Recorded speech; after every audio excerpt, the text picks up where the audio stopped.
नमस्ते दोस्तों। वैसे तो रेशियो एंड प्रोपोर्शन के जो सवाल होते हैं ये आसान होते हैं, लेकिन अगर सही अप्रोच का प्रयोग नहीं करेंगे इन सवालों को लगाने के लिए तो समय इसमें बहुत ज़्यादा लग जाता है और कई सवाल तो ऐसे फंसा देता है जहाँ पे आपको 2 से 3 मिनट का समय लग जाता है। तो आज की इस क्लास में हम एक स्मार्ट अप्रोच के बारे में बात करेंगे, जहाँ पर उस स्मार्ट अप्रोच से आप सवालों को बहुत कम समय के अंदर लगा सकते हैं।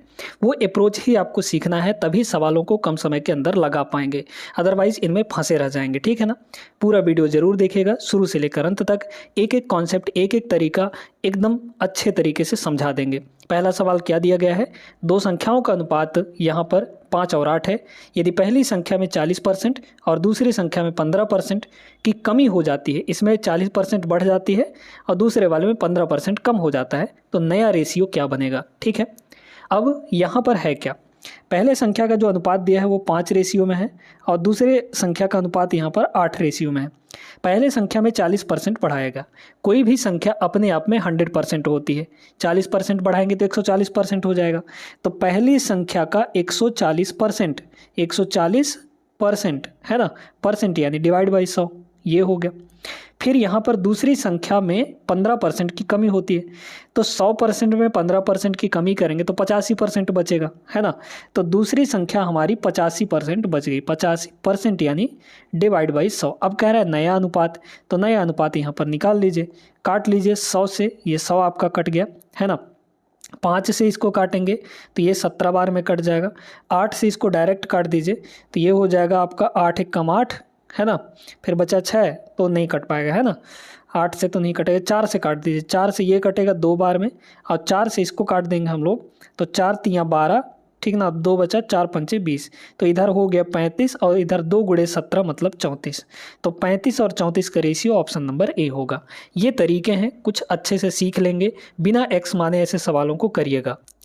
अब इस प्रश्न को आपको ऐसा तरीका बताएंगे इसको सॉल्व करने के लिए कि आप देखते रह जाएंगे, मतलब कोई एक्स वगैरह कुछ भी नहीं मानना, बस एक सिंपल सा स्टेप फॉलो करना है, उस स्टेप से ये आराम से आ जाएगा। दो संख्याओं का अनुपात पहले 2 और 3 था, दोनों में 4 जोड़ा गया तो अनुपात 7 और 10 हो गए बदल कर, है ना। तो दोनों संख्याओं के बीच में डिफरेंस कितने का होगा, अंतर बताना है। देखिए पहले जो रेशियो था वो लिखिए, कितना का था, 2 और 3 का। बाद में रेशियो कितना हो गया यहाँ पर? बाद में रेशियो हो गया 7 और 10 का। ये कब हुआ है दोस्तों? जब दोनों में 4 जोड़ा गया है, इसमें भी 4 जोड़ा गया और इसमें भी 4 जोड़ा गया है तब। ठीक है, अगर कहता कि इसमें 5 घटाया गया है तो यहाँ पे -5 लिखते, और कहता कि यहाँ पे 7 जोड़ा गया है तो यहाँ पे +7 रख देते। इस तरीके से हम लोग लिखते, है ना। अब चूंकि यहाँ पर दोनों में 4 जोड़ा गया है तो +4 दोनों नीचे हम लोग रख दिए। अब क्या करना है? क्रॉस मल्टीप्लाई मेथड कैसे लगाते हैं सुनते जाइएगा। यहाँ पर देखिए इन दोनों का डिफरेंस, ठीक है, ध्यान देते रहिएगा। इन दोनों का मल्टीप्लाई करके डिफरेंस, 10 दूना 20 और 7 तियाँ 21, 21 और 20 का डिफरेंस 1 के बराबर आएगा, तो यहाँ हो गया 1। इस 1 यूनिट की जो वैल्यू होगी, नीचे भी आपको डिफरेंस लेना है, इधर ऐसे ही कितना हो जाएगा। अब चूंकि यहाँ देखिए 7 चौक 28 और यहाँ पे 40, तो 28 और 40 कितना हो जाएगा यहाँ पर? अगर हम लोग घटाएंगे तो 28 में से 40 घटा देंगे, सॉरी 40 में से 28 घटा देंगे तो कितना आ जाएगा? 12 के बराबर आ जाएगा।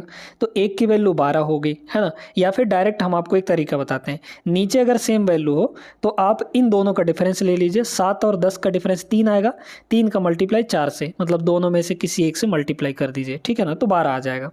अब 1 की वैल्यू 12 आई है, आपको पूछा क्या था? दोनों संख्याओं के बीच अंतर। संख्याएं का अनुपात कितना है?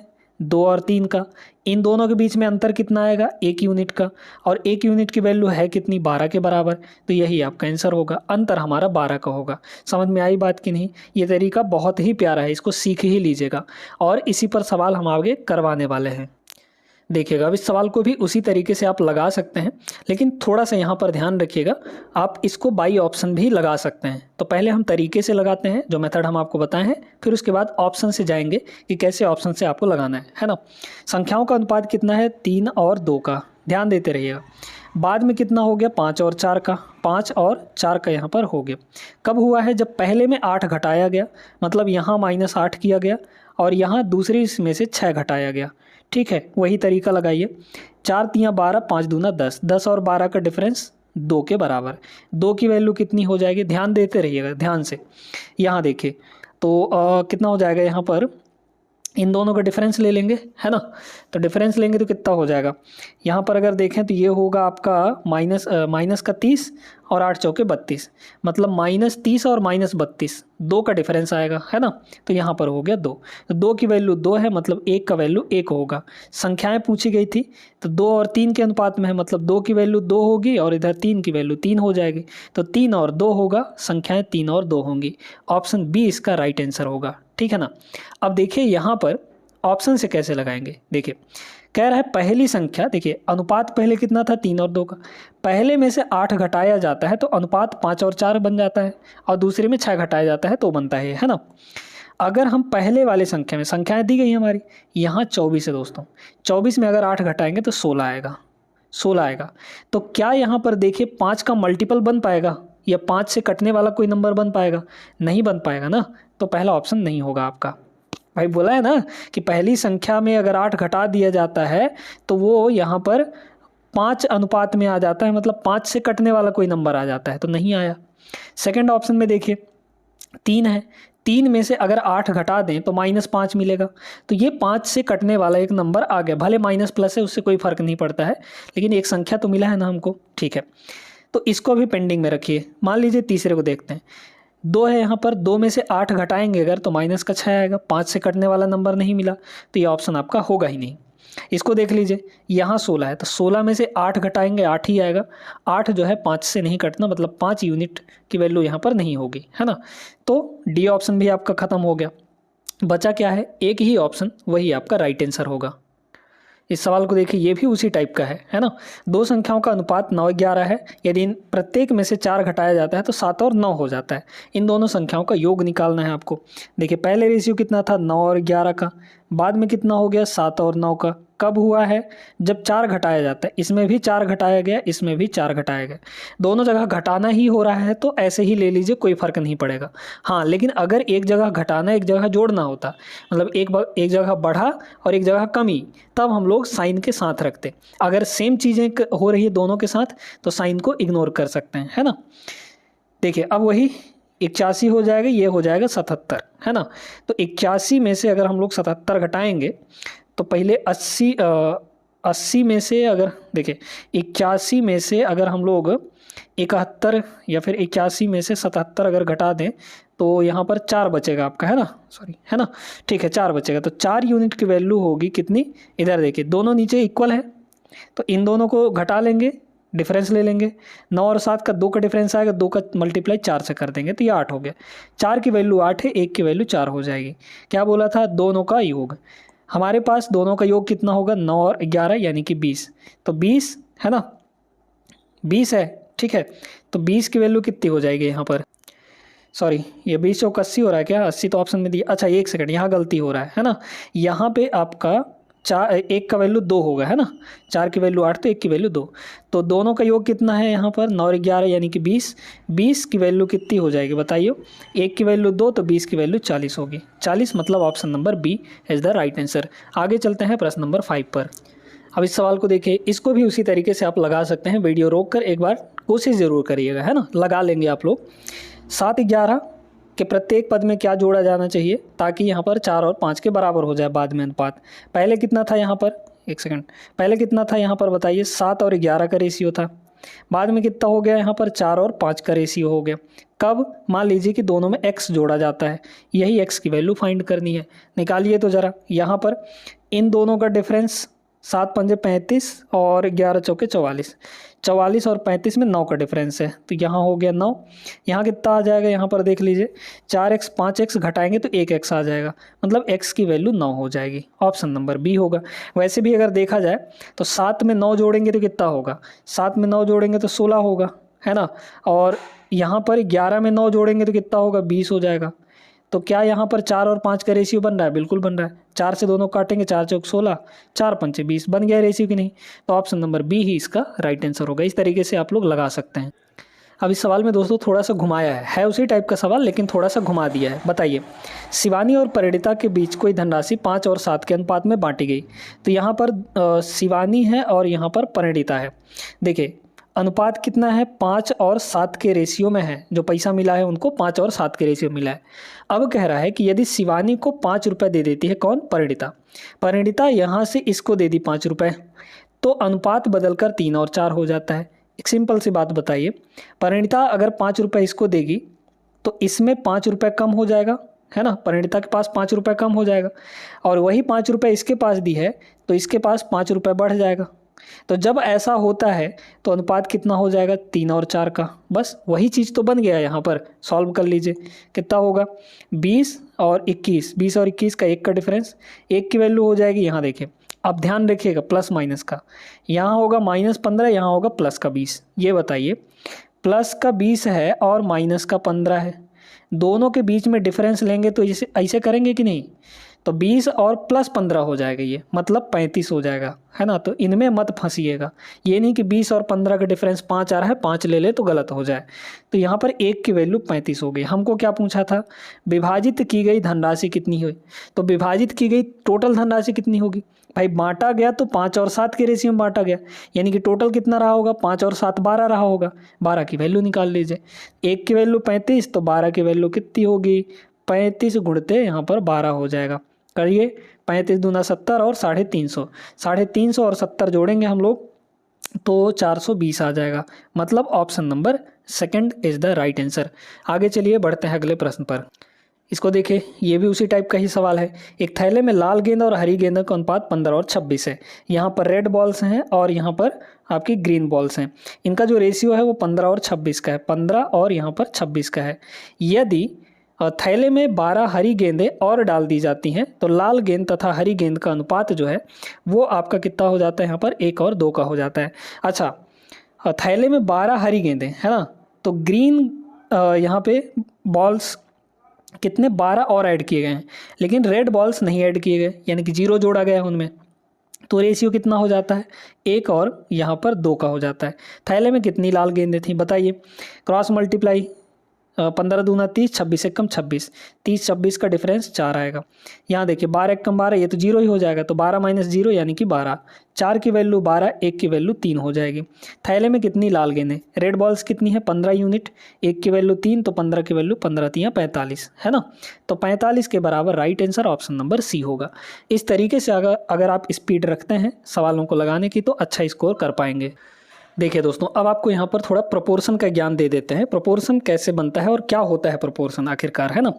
देखिए, अगर हमारे पास 2 संख्याएं हैं और उनके बीच में कुछ रेशियो है, ए और बी रेशियो, ठीक, फिर यहाँ पर 2 और संख्याएं हैं सी और डी, जिनके बीच में ये रेशियो है ना। अब अगर ये दोनों रेशियो बराबर हैं, समान हैं, तो हम लोग कहते हैं कि ये दोनों रेशियो प्रोपोर्शन में है, ठीक ना। अब प्रोपोर्शन को दिखाते कैसे हैं, इस टाइप से। इसका जो मीनिंग होता है ये होता है ए डिवाइड बाई बी, क्योंकि रेशियो का मतलब क्या होता है, डिवाइड बाई बी में हो जाता है मतलब। और यहाँ पे क्या हो जाएगा, सी डिवाइड बाई डी हो जाएगा। और इस प्रोपोर्शन का मीनिंग यहाँ पर इक्वल समझ लीजिएगा, इतना होता है। क्लियर है। अब सॉल्व करने का क्या तरीका है, या तो इधर देखिए, इसको इधर लाएंगे उसको उधर ले जाएंगे तो b इंटू सी होगा और a इंटू डी होगा, दोनों बराबर होंगे। लेकिन इतना करने से अच्छा है कि आप यहीं पर देखिए कि b और c हो रहा है, a और d हो रहा है, मतलब ये अंदर अंदर वालों की मल्टीप्लाई हो रही है और बाहर बाहर वालों की मल्टीप्लाई हो रही है, और दोनों को बराबर कर देना है। यही तो है सॉल्व करने का तरीका, बस यही करना है आपको। देखिए यहाँ देखिए प्रोपोर्शन में है, x और x का मल्टीप्लाई करेंगे यानी x स्क्वायर, बाहर बाहर का यानी 49 और 81 का मल्टीप्लाई होगा, तो यहाँ हो गया 49 मल्टीप्लाई 81, ठीक है। देखिए वर्गमूल ले लेंगे तो इसका वर्गमूल 7 और 81 का वर्गमूल 9, यानी कि 63 आ गया, तो ये हो गया 63। आगे देखिए इसको भी सॉल्व करेंगे तो ये हो जाएगा आपका वाई स्क्वायर, मतलब यहाँ से वाई स्क्वायर की वैल्यू हो जाएगी बाहर बाहर का यानी कि 64 गुणे 169, है ना, 169 हो जाएगा। दोनों स्क्वायर वैल्यू है तो स्क्वायर रूट लेंगे तो ये हो जाएगा 8 और ये हो जाएगा आपका 13, तो 13 8 104 हो जाएगा। कितना हो जाएगा, 104 के बराबर। अब क्या बोला 2x, तो 2 इंटू 63, 63 का डबल कितना होगा, 60 का डबल 120, 3 का डबल 6, तो 126 हो गया। तो 126 प्लस यहाँ पर देखिए 3 इंटू वाई, 104 का 3 गुना, 104 का 3 गुना 312 हो जाएगा, है ना, 312। 26 और 12 जोड़ेंगे तो 38 होगा और 438, 438 right answer option number C. उम्मीद करते हैं क्लियर हुआ होगा। आगे चलिए प्रश्न नंबर 9 पर। चलिए, इस टाइप के सवाल बहुत देखने को मिलते हैं और हर एक एग्जाम में देखने को मिलते हैं, है ना। समानुपातिक निकालने वाला। अब एक बहुत गहरी बात हम आपको बताने जा रहे हैं। अगर आपके पास 3 संख्याएं हैं, ध्यान से देखते रहिएगा, 3 संख्याएं A, B और C, और इन 3 संख्याएं को लेकर आपको समानुपात बनाना हो तो कैसे बनाएंगे। अगर ये बोल दिया जाए कि ये तीनों संख्याएं समानुपातिक हैं तो इनको कैसे रीअरेंज करेंगे, कैसे बैठाएंगे। तो देखिएगा, ये जो शुरू वाला होता है इसको हम लोग बोलते हैं प्रथम अनुपात यानी फर्स्ट प्रोपोर्शन, बीच वाले को मध्य अनुपात यानी मीन प्रोपोर्शन, और तीसरे वाले को बोलते हैं तृतीय अनुपात यानी कि थर्ड प्रोपोर्शन। अब यहाँ पर इनको हम रेशियो में कैसे बदलते हैं, रेशियो एंड प्रोपोर्शन में कैसे बदलेंगे। तो पहले इन दोनों का रेशियो लेंगे, मतलब A और B बनेगा, फिर इन दोनों का रेशियो ले लेंगे यानी कि B और C बनेगा, और इन दोनों के बीच में यहाँ पर लग जाता है प्रोपोर्शन। अगर सॉल्व करेंगे तो क्या होगा, इन दोनों को मल्टीप्लाई यानी कि B का स्क्वायर इक्वल टू बाहर बाहर का मल्टीप्लाई यानी A इंटू C। तो आपको जब भी तीन संख्याएं समानुपातिक में दी गई हों तो आप डायरेक्ट ये करिए कि बीच वाले का स्क्वायर अगल बगल के स्क्वायर के बराबर होगा। क्लियर है ये चीज़, ठीक है। देखिए, यहाँ पे बोला गया है कि पहली संख्या 18 है, दूसरी संख्या 72 है, तृतीय अनुपात पूछा है। जो भी पूछा जाए उसी जगह पे x मान लीजिए। जैसे अगर मध्य अनुपाती बोलता तो बीच में x मानते, प्रथम अनुपाती बोलता तो शुरू में x मानते, तृतीय अनुपात बोला है तो तीसरे नंबर पे x मान लेंगे। अब 3 नंबर हो गई ना, तो कैसे करते हैं, बीच वाले का स्क्वायर यानी b का स्क्वायर, तो बीच वाले का स्क्वायर यानी कि 72 इंटू 72, ये किसके बराबर होगा, दोनों की मल्टीप्लाई यानी कि 18 इंटू यहाँ पर x की वैल्यू ही चाहिए थी, मतलब तृतीय अनुपात चाहिए था। 18 से 4 बार में कट जाएगा, ये हो गया 4 सत्ते 28 और 4 दूना 8, मतलब 288। तो हमारा आंसर क्या होगा, 288, ऑप्शन नंबर C हो जाएगा। ये तो हुआ 3 नंबर के लिए। अगर हमको 4 नंबर दी गई हो तो जैसे ऐसे दिया है कि A, B, C और D ये आपको समानुपातिक दी गई हैं, तो इसमें तो कोई दिक्कत नहीं है, इन दोनों का रेशियो और बीच में प्रोपोर्शन लग जाएगा। सिंपल सा है, मतलब बाहर बाहर का मल्टीप्लाई अंदर अंदर का मल्टीप्लाई दोनों बराबर कर देंगे। क्लियर है। तो 4 नंबर वाला भी समझ गया, 3 नंबर वाला भी समझ गया। 3 नंबर वाला ज़्यादा पूछा जाता है। अब जैसे इस सवाल को देखिए, ये भी उसी टाइप का है, x की वैल्यू निकालनी है, मतलब इन दोनों का मल्टीप्लाई तो 0.6 और 0.6, तो 0.6 मल्टीप्लाई 0.6 है ना, इक्वल इन दोनों का मल्टीप्लाई यानी कि 1.6 इंटू एक्स हो जाएगा। अब पॉइंट हटाने भी बहुत लोगों को नहीं आता होगा, तो देखिए यहाँ का एक पॉइंट हटेगा तो यहाँ से भी एक पॉइंट हट जाएगा, लेकिन यहाँ का पॉइंट नहीं हटेगा दोस्तों, है ना। तो इसका पॉइंट हटाने के लिए नीचे 10 लगा दीजिए। अब करिए मल्टीप्लाई, 4 से काट सकते हैं क्या, या फिर देखिए ऊपर हो जाएगा 6 छके 36, नीचे हुआ है आपका 10 और ये 16 आपका नीचे आ जाएगा, है ना, इक्वल टू यहाँ पर x हो गया। क्योंकि देखिए पॉइंट हम क्यों हटाएं, क्योंकि पॉइंट के बाद यहाँ भी एक अंक है, पॉइंट के बाद यहाँ भी एक अंक है, तो दोनों को पॉइंट हटा सकते हैं, ठीक ना। लेकिन यहाँ का पॉइंट तो ऐसे नहीं हटेगा क्योंकि इधर कोई नंबर नहीं है, तो इस पॉइंट को हटाने के लिए नीचे 10 लगाना पड़ेगा। क्लियर है। अब यहाँ देखिए 4 से काटेंगे तो ये हो जाएगा 9 और इसको 4 से काटेंगे तो इतना हो जाएगा 9/4। बताइए 9 का आधा करिए, यहाँ पे 4.5, ठीक है। फिर 4.5 का आधा करिए, तो 4.5 का आधा करेंगे कितना आ जाएगा, 275, मतलब 2.75 आ जाएगा, है ना। तो 2.75 हो गया 9/4, और नीचे में यहाँ पर 10 है, तो इसको एक बार और डिवाइड करेंगे तो एक पॉइंट इधर और खिसक जाएगा आपका दशमलव, तो मतलब हो जाएगा 0.275। ये होगी x की वैल्यू, ऑप्शन नंबर C। समझ में आया अच्छे से। अगले पे चलिए, तरीका आपको पता चल गया है, ये वाला सवाल लगा ही सकते हैं बड़े आराम से। 12x और 48 एक क्रमागत अनुपात में है, तो x का मान क्या होगा, 3 नंबर है तो बीच वाले का स्क्वायर, है ना, बीच वाले का स्क्वायर मतलब x का स्क्वायर, तो x का स्क्वायर कितना हो जाएगा, दोनों बाहर बाहर की मल्टीप्लाई, मतलब 12 गुणे 48। तो x की वैल्यू यहाँ पर कितनी होगी, अंडर रूट लगाएंगे। देखिए इसको लिख लीजिए आप 4 गुणे 3, है ना, और इस 48 को क्या लिख सकते हैं, 16 3 48। समझ में आया कि नहीं। 4 का वर्गमूल 2, ये 3 जो है पेयर में है तो एक ठो बाहर आएगा, 16 का वर्गमूल 4, मल्टीप्लाई कर लीजिए, 6 चौक 24 हो जाएगा, मतलब ऑप्शन नंबर A होगा इसका। समझ में आई कि नहीं। एक सवाल और बढ़िया सा कर लेते हैं, इसके बाद आप लोग जा सकते हैं बड़े आराम से, लेकिन वीडियो लाइक करके। इस सवाल का आंसर आप लोग कमेंट बॉक्स में देंगे, सॉल्व करिए, क्योंकि पूरा कॉन्सेप्ट हम आपको बता चुके हैं, तो इस सवाल का आंसर आप लोग को देना है और बन भी जाएगा, इतना कठिन भी नहीं है, ठीक ना। वीडियो लाइक कर दीजिएगा, चैनल को सब्सक्राइब भी कर लीजिएगा, चैनल पर अगर नई पहली बार देख रहे हैं तो की बात कर रहे हैं, दोबारा मत सब्सक्राइब कर दीजिएगा, नहीं तो वो अनसब्सक्राइब हो जाता है, समझ पा रहे हैं ना। चलिए, तो आज की वीडियो कैसी लगी, उम्मीद करते हैं अच्छे से समझ में आ गया होगा, और मिलते हैं अगले क्लास में, तब तक के लिए जय हिंद।